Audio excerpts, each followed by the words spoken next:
Welcome back to my channel. कैसे हो आप सब? उम्मीद करती हूँ बेटा सभी अच्छे होंगे और अपना ख्याल भी रख रहे होंगे। तो बेटा आज हम करने जा रहे हैं अपना कार्यपत्रक 11, ठीक है। विज्ञान सब्जेक्ट का है, 9th क्लास के बच्चों के लिए 30 तारीख का है, ओके। जिसमें आज हमारा टॉपिक रहने वाला है दाब क्या होता है, ओके। तो दाब क्या होता है बेटा, देखो आप एक ऐसे बॉल पेन लो अपना, ठीक है। तो उसमें क्या करोगे, उस पेन को जब आप अपने हाथ में लेते हो तो अब उसकी जो पॉइंटेड सिरा होता है उसे उंगली से दबाओ, ठीक है। ये वाला हिस्सा दबाया, क्या ये चुभता है? अब उसी बल से इसके दूसरे सिरे यानी कि इस वाले जहाँ पर निब होती है उसको दबाओ। जितना प्रेशर तुमने ऊपर लगाया था उतना यहाँ भी लगा के देखो, इसको उल्टा करके। तो क्या अब भी है वैसे ही चुभ रहा है? क्या दोनों स्थितियाँ समान हैं? सोचो ऐसा क्यों हुआ। तो तुमने देखा होगा बेटा, जब हम ऊपर से दबाते हैं और जब हम निब की तरफ से दबाते हैं तो निब की तरफ तो हमें ज़्यादा क्या होता है, दर्द होता है और दाब महसूस होता है, ठीक है। तो ज़्यादा चुभता है, ठीक है, निब की तरफ से। अब ऐसा क्यों हो रहा है तो ध्यान दो बेटा, जब तुमने यहाँ पे देखा ये पेन था, ये इसका ऊपर की निब थी, ठीक है, और यहाँ पे ये इसकी क्या थी, नीचे की छोटी निब थी। तो ये देखो कितनी चौड़ाई है इसकी और इसकी ये छोटी सी है, ठीक है। ये चीज़ तुम देख रहे हो।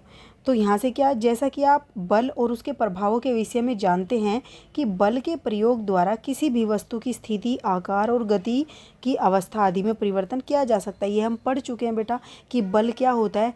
बल क्या होता है, एक प्रकार का प्रभाव किसी भी वस्तु पर डालता है जिससे उसकी स्थिति में, आकार में, गति की अवस्था में परिवर्तन आ जाता है, ठीक है। ये एक प्रकार का बल क्या होता है, धक्का होता है या खिंचाव होता है। अगर तुम किसी चीज़ को धक्का दोगे तो भी उसमें कुछ ना कुछ चेंजेस आएंगे, परिवर्तन, या अपनी तरफ खींचोगे तब भी, ठीक है।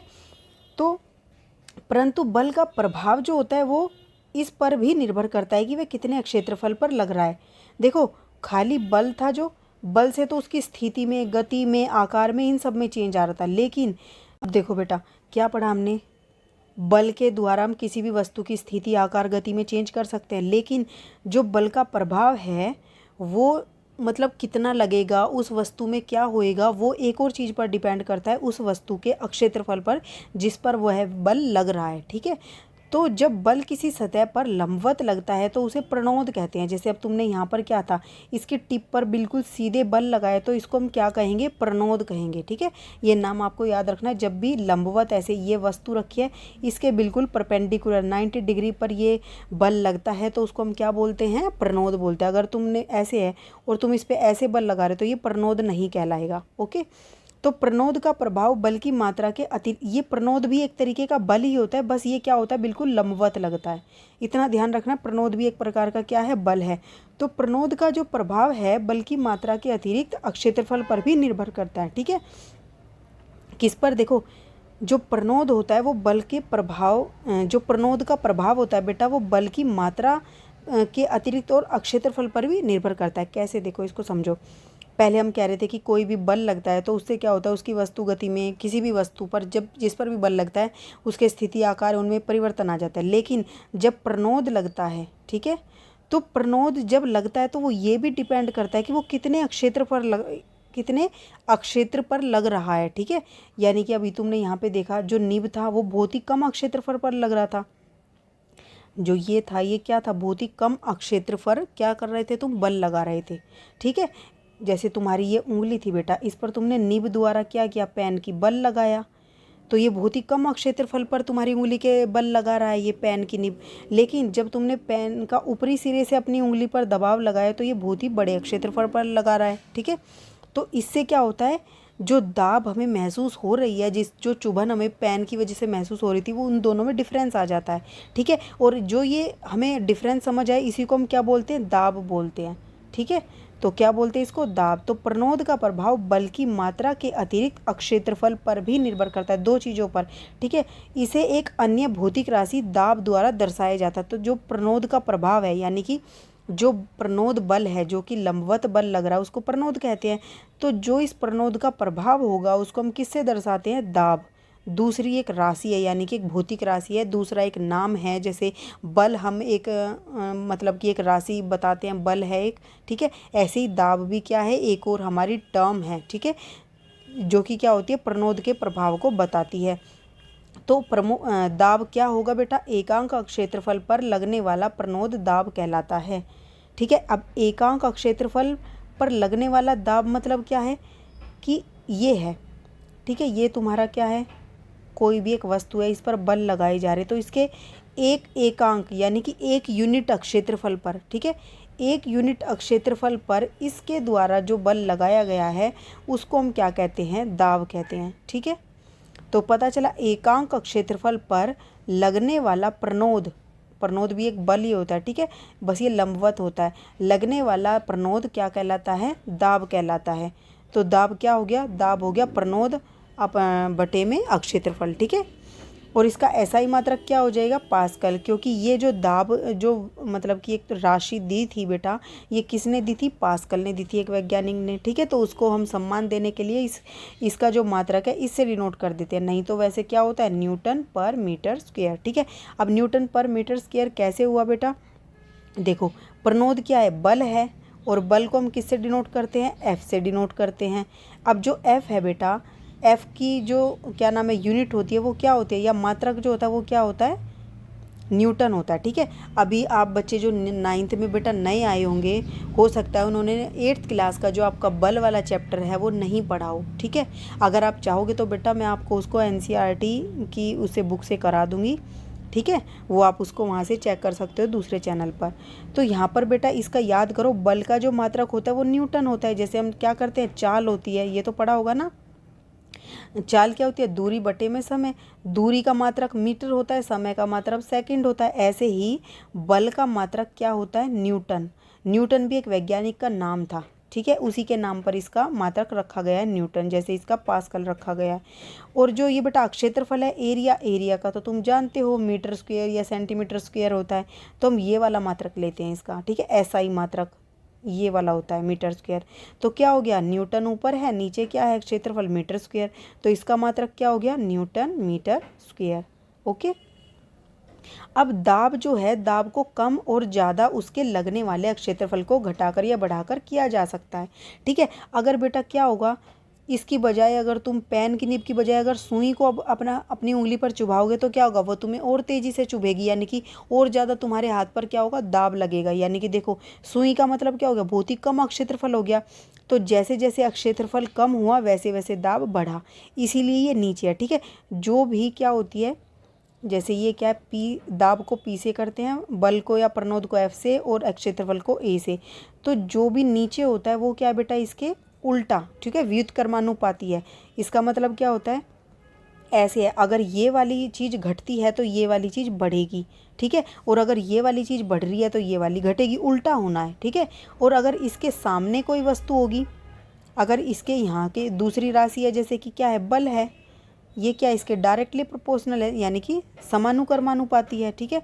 तो क्या हो रहा है, जैसे जैसे बल बढ़ेगा वैसे वैसे क्या होगा, दाब भी बढ़ेगा, ठीक है। अब ये तुम ऐसे एग्जाम्पल से समझो, अब तुमने क्या किया, जितना ज़्यादा तुम अपनी उंगली से प्रेस करोगे उतना ज़्यादा तुम्हें दाब महसूस होगी, उतनी ज़्यादा चुभन महसूस होगी, ठीक है, उसका प्रभाव महसूस होगा उस सुई का तुम्हारे हाथ पर। और जितनी पतली सुई होगी उतना ज़्यादा, तो जितना क्षेत्रफल कम होगा, जितना क्षेत्रफल कम होगा उतना दाब ज़्यादा, और जितना बल तुम लगाओगे उतना भी दाब ज़्यादा लगेगा। समझ में आया, ज़्यादा बल ज़्यादा दाब, कम क्षेत्रफल, या जितनी पतली सुई होगी मतलब कम क्षेत्रफल होगा, कम क्षेत्रफल ज़्यादा दाब, ठीक है। तो दाब को हम कम या ज़्यादा करके उसके क्षेत्रफल को घटा या बढ़ाकर कर सकते हैं, ठीक है। अब प्रणोद जो है उसके प्रभावी क्षेत्रफल को कम करके दाब को बढ़ाने के उपयोग हम क्या करते हैं, क्षेत्रफल कम करके दाब को बढ़ा देते हैं, क्योंकि क्षेत्रफल कम होगा तो ये इसका उल्टा होएगा, यानी कि ये दाब बढ़ेगा। तो क्या होता है बेटा, एक चाकू से सब्जियां उसके तीक्ष्ण सिरे से सुगमता से काटी जा सकती हैं। अब तुम देखते होंगे जितना चाकू पतला होता है, बिल्कुल उसकी तेज धार होती है, यानी कि क्या होगा, उसका क्षेत्रफल बहुत कम होगा, पतला सा होगा बिल्कुल। मोटे चाकू का मान लो इतना मोटा है, इससे तुम काटो और एक बिल्कुल पतली सी लाइन से काटो, ठीक है, यहाँ से ये बहुत बारीक होगा, तो जितना ज़्यादा बारीक होगा उतना ज़्यादा इसके कम क्षेत्र को क्या करेगा, दाब लगाएगा। कम क्षेत्रफल पर दाब लगाए तो क्या होगा, अधिक दाब लगेगी, ठीक है, बल लगाएगा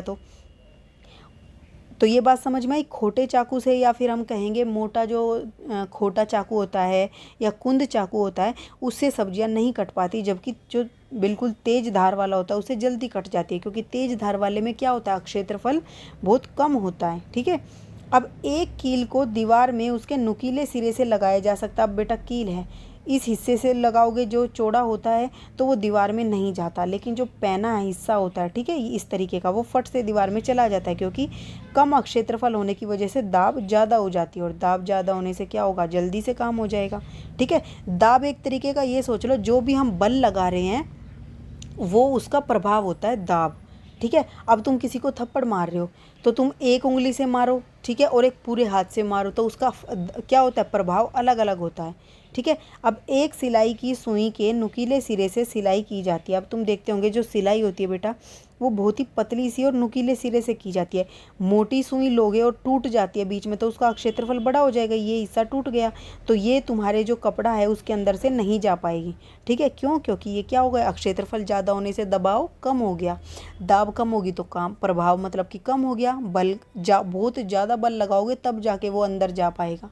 ठीक है, अब हमने ये तो जान लिया कि हम क्या करते हैं, क्षेत्रफल को कम करके अपना दाब बढ़ा सकते हैं, मतलब कि कम बल में ज़्यादा काम कर सकते हैं अगर क्षेत्रफल कम कर ले हम। ठीक है, जैसे अगर मान लो ये सुई और इतनी मोटी होती तो कहीं पर तुम्हें इसको क्या करना है, इससे दबाना है इसको कहीं पर, तो क्या होगा, तुम्हें बहुत ज़्यादा दाब लगाना पड़ेगा। ठीक है, तो कम दाब में कम बल में काम करवाना है तो क्या करोगे, इसको नुकीला कर दोगे बिल्कुल, जिससे इसका क्षेत्रफल कम हो जाएगा और कम दबाव में तुम्हारा काम हो जाएगा। ठीक है, अब प्रनोद के प्रभावी क्षेत्रफल को बढ़ाकर, अब कहीं कहीं पर हम क्या करते हैं बेटा, क्षेत्रफल को बढ़ाते हैं, क्यों, ताकि हमारे ऊपर दाब जो है कम हो सके उस वस्तु का।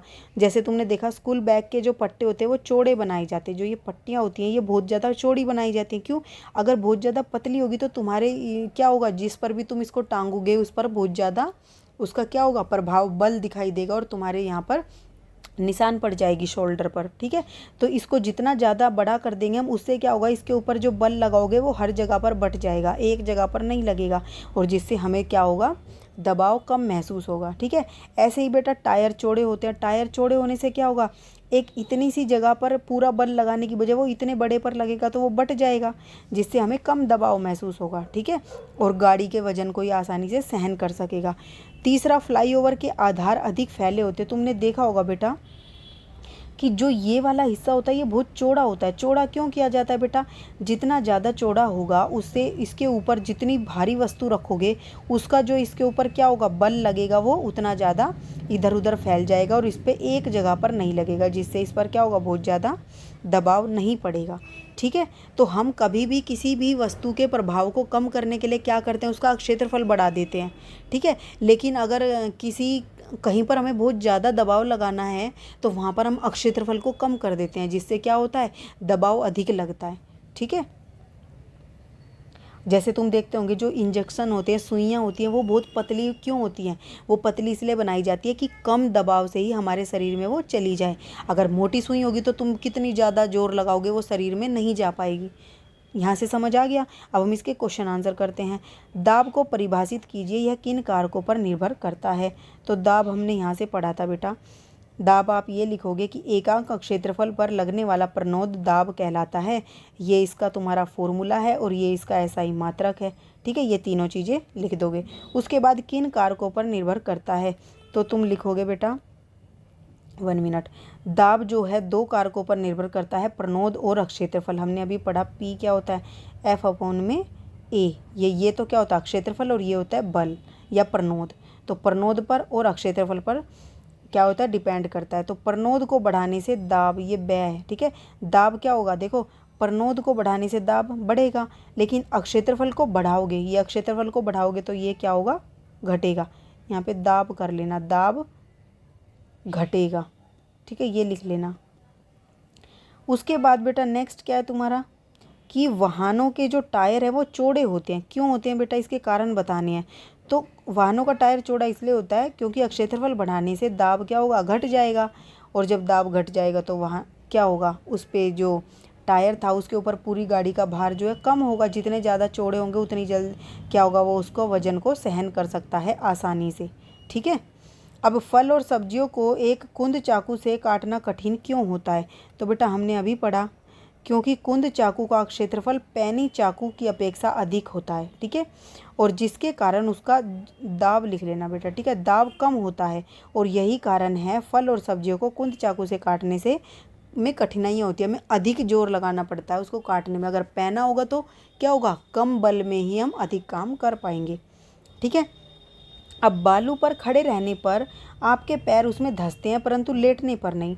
अब तुम बालू रेत पर खड़े हो बेटा, तो क्या हो रहा है, तुम्हारे पैर का बहुत छोटा क्षेत्रफल रेत पर है तो कम है। देखो क्षेत्रफल कम होने से रेत का दाब इस पर बहुत ज़्यादा होगा जिसकी वजह से तुम्हारा पैर धंस जाएगा। लेकिन अगर तुम इस बालू रेत पर लेट जाओगे तो तुम्हारा क्षेत्रफल बढ़ गया। अब क्षेत्रफल बढ़ने से जो रेत का दाब तुम्हारे पैर पर था वो कम हो गया जिसकी वजह से तुम नीचे नहीं धंस पाओगे, ठीक है। तो तुम ये लिखोगे कि बालू पर खड़े होने के दौरान हमारे पैर का क्षेत्रफल कम होता है और दाब अधिक, जिसके कारण पैर धंस जाते हैं, परंतु बालू रेत पर लेटने से क्षेत्रफल अधिक हो जाता है और जिसके कारण दाब कम हो जाता है और हम धंसते नहीं हैं, ठीक है। ये आपकी आज की वर्कशीट थी, थोड़ी समझने वाली है पर बहुत ही आसान है। हमारे डेली लाइफ में इसका इस्तेमाल हम बहुत ज़्यादा करते हैं, बल्कि आप भी करते हो, ठीक है। तो उम्मीद करती हूँ समझ आई होगी। फिर भी कोई डाउट हो तो कमेंट बॉक्स में पूछ लेना बेटा। इस वीडियो में इतना ही, अपना नेक्स्ट टॉपिक नेक्स्ट वीडियो में करेंगे। तब तक के लिए ऐसे हंसते रहिए, मुस्कुराते रहिए, पढ़ते रहिए और आगे बढ़ते रहिए। Thank you.